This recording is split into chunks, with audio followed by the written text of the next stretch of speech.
더 카메라 스쿨 중급반 강의, 이번 시간부터는 총 4회에 걸쳐서 조명에 대해서 알아보는 시간을 갖도록 하겠습니다.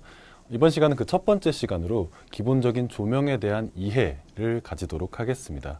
조명이란 인공광원이라는 뜻이죠. 그렇다면 우리에겐 어떤 광원들이 있는지, 그리고 이걸 어떻게 하면 활용할 수 있는지에 대해서 한번 알아보도록 하겠습니다.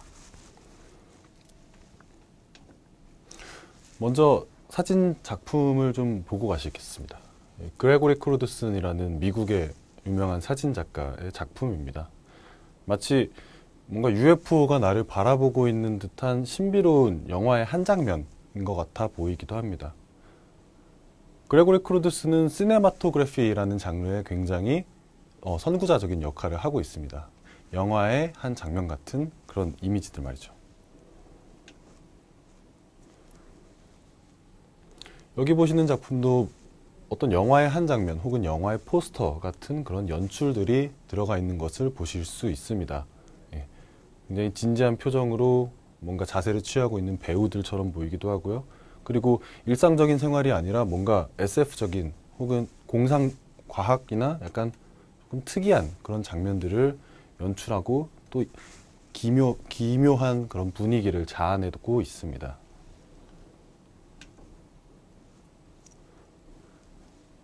어떤 상황인지는 정확하게 짐작이 되지 않지만 굉장히 뭔가 사진 안에 이야기가 있을 것 같고 그들의 표정이나 의상, 이런 연출들이 많은 것을 이야기해 주는 것 같아 보이는데요. 제가 이 작가의 사진을 준비해 온 이유는 이 작가의 조명이 굉장히 훌륭하기 때문입니다. 일상생활에서 사진을 촬영하게 됐을 때도 뭐 이렇게 나올 법하기도 하죠. 혹은 포토샵을 많이 거치면 이런 식으로 작품이 나올 것 같기도 합니다. 하지만 유심히 조명을 한번 들여다보면요. 이 사진 안에 있는 요소들. 자, 보통은 자동차의 이 헤드라이트가 굉장히 강하기 때문에 인물에 조명이 가게 되면 인물은 하얗게 날아버리는 경우가 많습니다. 하지만 자동차 헤드라이트에 준하는 강력한 빛을 전체적으로 주고 있고 또 주인공에게 여러 방향에서 빛을 지금 주고 있기 때문에 자동차 헤드라이트 때문에 일어나는 오버 익스포저가 발생하고 있지 않고요. 또한 이 지금 보시는 이 자동차 안에 있는 사람의 얼굴 또한 살짝은 어둡지만 또렷하게 볼 수 있습니다. 그만큼 이 안에까지도 조명을 굉장히 신중하게 설치를 잘 해놨다는 뜻이고요. 그리고 건물들 실내, 보통 건물의 밖과 안은 특히 밤이면 노출 차이가 심해집니다. 그렇기 때문에 바깥의 노출을 맞추었을 경우에는 안쪽에 노출이 오버가 된다거나 아니면 마이너스가 된다거나 하지만 이 작가의 작품 안에서는 사진 안에 들어오는 모든 요소에 다 조명을 설치해서 이것들이 완벽한 세팅을 이루게 만들고 있습니다. 그래서 어떻게 하면 이렇게 완벽하게 조명을 만들어낼 수 있었을까요? 자, 여기 보이는 이분이 그레고리 크루드슨이라는 작가고요. 이 작가가 사용하는 대형 필름 카메라입니다. 지금 보시면 이게 한 장의 사진을 찍기 위해서 이렇게 큰 포맷의 대형 필름 카메라를 사용을 하고 있습니다. 이제 지금 보시는 장면이 이 작가가 사진 한 장을 만들 때 사용하는 실제 세트장입니다. 실제로 한 장의 사진을 만드는데 단편 영화 한 편 정도의 제작비가 들어간다고 합니다. 세트를 만들고 스태프들이 오고 배우를 섭외하고 그리고 그 안에서 조명을 설치를 하고 이런 일련의 오랜 과정을 통해서 한 장의 작품이 나오게 되죠. 야외에서 할 때도 물론 이렇게 영화의 조명같이 굉장히 많은 다양한 조명들이 들어가게 됩니다. 보통 사진의 조명이라고 생각하신다면 플래시, 순간적으로 팡 터지는 그런 빛을 광원을 생각을 하시는데 이 작가는 이렇게 영화적인 조명을 사용하기 위해서 지속적으로 조명을 비추고 있는 지속 광원을 사용을 했습니다. 지금 보시면 여기서 보시는 이 조명들이 영화에서 사용되는 조명들입니다. 그것도 대형 조명들입니다. 자, 그렇다면 사진에서 우리가 활용할 수 있는 조명, 그런 어떤 조명들을 우리가 활용할 수 있는지 일단 조명 광원의 종류에 대해서부터 알아보도록 하겠습니다. 광원은 말 그대로 빛의 소스입니다. 빛이 오는 곳, 빛이 만들어지는 곳인데요. 크게 두 가지로 나눠서 생각을 하시면 됩니다. 첫 번째는 자연광입니다. 우리에겐 엄청나게 좋은 조명이 있죠. 바로 태양이라는 조명입니다. 예, 언제나 어디서나 우리가 간편하게 쉽게 이용을 할 수 있고요. 어디서나 만나볼 수 있고요. 자연광을 제외한 모든 광원은 인공광이라고 합니다. 예를 들면 제일 첫 번째 인공광이 뭐였을까요? 원시인들이 하던 횃불이었을까요? 그 횃불에서부터 촛불, 그리고 전구가 만들어졌고요. 나중에는 플래시도 만들어졌죠. 인간들이 인위적으로, 인공적으로 빛을 소스를 만들어내기 위해서 사용한 모든 광원을 인공광이라고 합니다. 우리는 이 두 가지를 모두 다 이용을 할 줄 알아야 합니다. 이번에는 인공광원에 대해서 자세히 한번 알아보고 가도록 하겠습니다. 인공광원의 종류는 아까 제가 태양이라고 말씀을 드렸는데요. 태양은 각도에 따라서 비치고 있는 색온도가 굉장히 달라집니다. 해가 뉘엿뉘엿 넘어가거나 뜨려고 하는 순간에는 굉장히 따뜻한 색온도를 가지고 있죠. 반면에 정오쯤에 되면은 이제 우리가 하얗다고 생각하는 광원의 색온도를 가지고 있습니다. 이렇게 하나의 광원이지만 태양광은 각도에 따라서 그 색깔이 변화한다는 점이 굉장히 큰 특징이고요.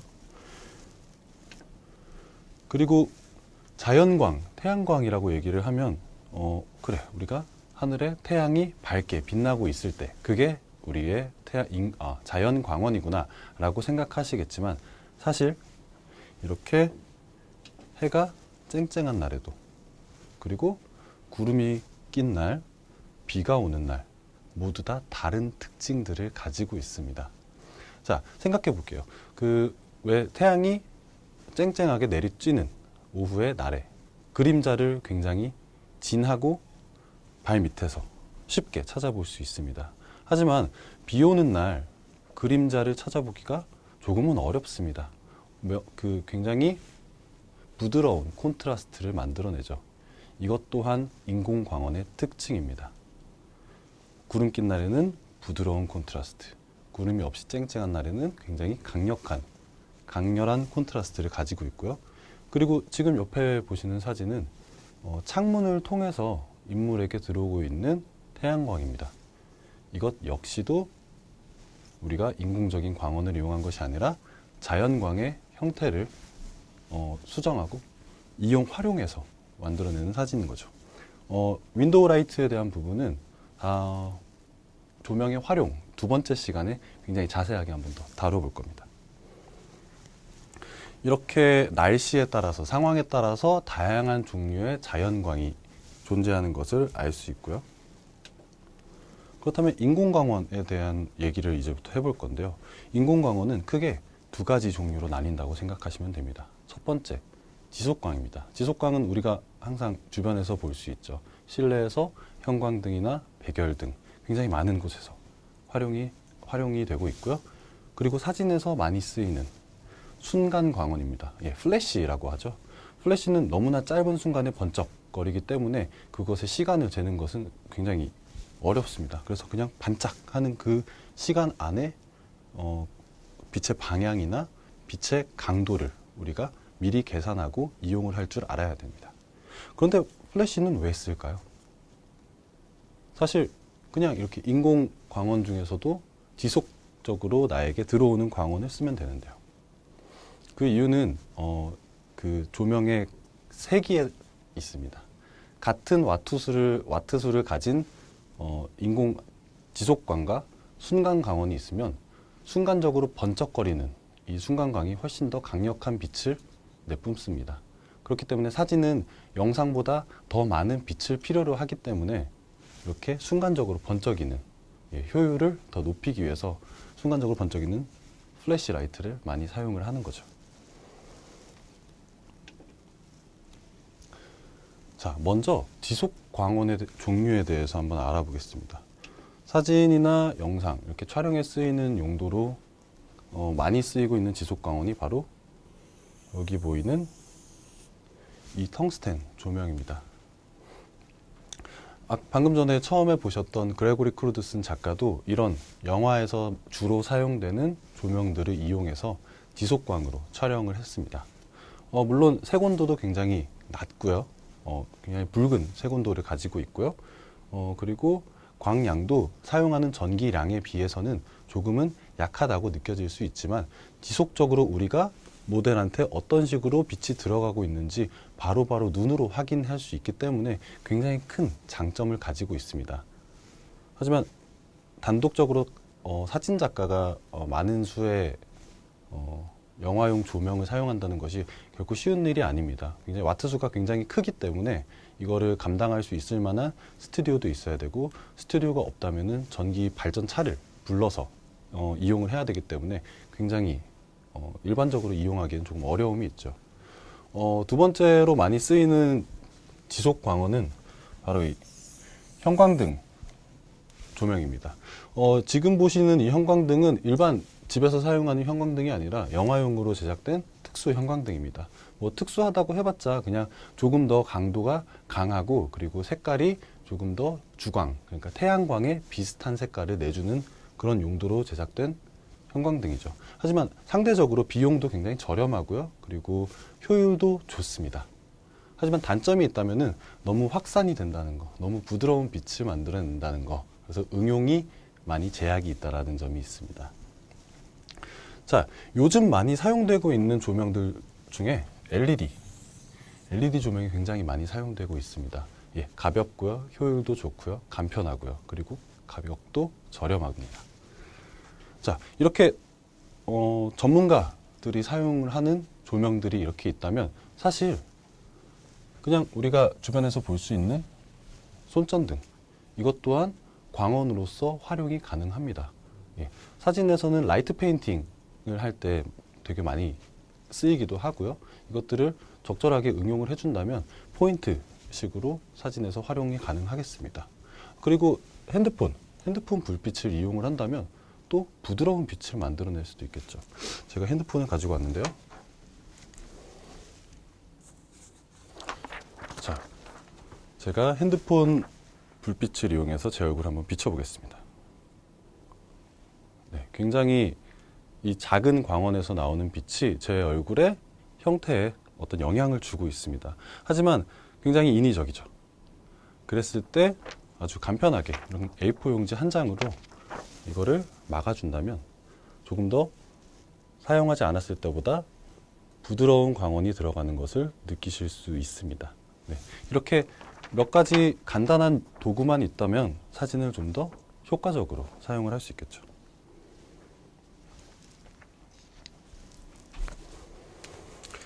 자, 우리가 활용할 수 있는 지속 광원의 종류는 이렇게 많습니다. 그렇다면 순간 광원은 어떤 게 있을까요? 자, 가장 쉽게 찾아볼 수 있는 내장형 플래시입니다. 거의 모든 보급 기종과 그리고 이제 저가형 모델에는 이렇게 내장형 플래시가 장착이 되어 있습니다. 많은 분들이 이 플래시를 이용을 하시는데 효과적으로 이용하시는 방법을 더 제가 설명드리기 위해서 다음 시간에 일단 내장형 플래시를 사용하는 방법부터 제가 이제 알려드릴 거고요. 자, 두 번째로 우리가 쓸 수 있는 간편한 플래시 중에 외장형 플래시가 있습니다. 예, 외장형 플래시는 이렇게 카메라 위쪽에 따로 장착이 되게 되어 있습니다. 자, 크기만 보게 된다면 이거는 굉장히 작죠. 뭐 손가락 한 마디 정도 되는 크기지만 외장형 플래시는 아기 손바닥만한 크기의 광원이 나갑니다. 그래서 광질도 조금 더 풍부하고요. 그리고 많은 장점을 가지고 있는데요. 한번 알아보도록 하겠습니다. 고급 기종의 카메라들에는 내장형 플래시가 장착이 되어 있지 않은 경우가 많습니다. 예, 참고해 주시고요. 그리고 전문가들이 스튜디오에서 혹은 외부에서도 많이 사용하는데 이렇게 스튜디오용 조명이 있습니다. 스튜디오 조명은 크게 두 가지 종류로 나뉠 수가 있습니다. 일단 보편적으로 많이 사용되는 모노헤드 스트로브라는 게 있습니다. 지금 딱 봐도 여기에 이제 뭔가 장치가 이제 달려서 여기서 빛이 이렇게 나가는 형태를 사진관에서 많이 보셨을 거라고 생각을 합니다. 이게 지금 명칭이 모노헤드라고 되어 있습니다. 모노헤드라는 뜻은 이 헤드, 그러니까 조명의 머리 하나에 램프도 달려 있고요. 그리고 여기로 바로 파워가 꽂힙니다. 전원 플러그가 바로 연결이 돼서 여기 안에 전원 공급을 해주는 파워 서플라이 장치까지 같이 있습니다. 그래서 조명과 파워가 한 곳에 있다 해서 모노 헤드, 하나의 헤드라고 이야기를 합니다. 굉장히 크죠. 크고 무겁습니다. 예. 두 번째로 소개해 드릴 거는 파워팩이라는 종류입니다. 모노 헤드와 파워팩 이렇게 두 가지 종류로 나뉘는데요. 파워팩은 헤드 부분과 그리고 파워 서플라이 부분이 나뉘어져 있습니다. 그래서 파워 서플라이는 보통 땅에 두고요. 헤드는 위에 달게 되죠. 그랬을 경우에 파워팩의 장점은 만약에 제가 조명을 높이 올렸습니다. 높이 올렸는데 조명을 조금 더 강하게 줘야 됩니다. 그러면은 조명을 다시 내리거나 제가 사다리를 타고 조명 옆에 가야겠죠. 하지만 파워팩은 땅에 있기 때문에 땅에서 광량을 조절할 수 있습니다. 예. 그리고 모노헤드는 무겁기 때문에 그거를 지지해주는 스탠드 자체도 굉장히 견고해야 되고요. 흔들림이나 그런 거에 굉장히 취약할 수밖에 없는데요. 파워팩 스트로브는 가볍기 때문에 가볍게 올리고 위에서 가볍게 조절이 가능합니다. 하지만 이렇게 장점이 있는 반면에 가격대가 굉장히 차이가 많이 납니다. 파워팩 스트로브 같은 경우에는 저가형 모델을 만드는 조명 회사에서는 아예 만들지를 않고 있고요. 그리고 고가형 브랜드는 보통 파워팩을 주로 하고 있고 가격 또한 뭐 천차만별이긴 하지만 저렴하게는 300만 원부터 비싸게는 이제 1000만 원 이상까지도 그렇게 구매를 하실 수 있기 때문에 굉장히 비싼 축에 속합니다.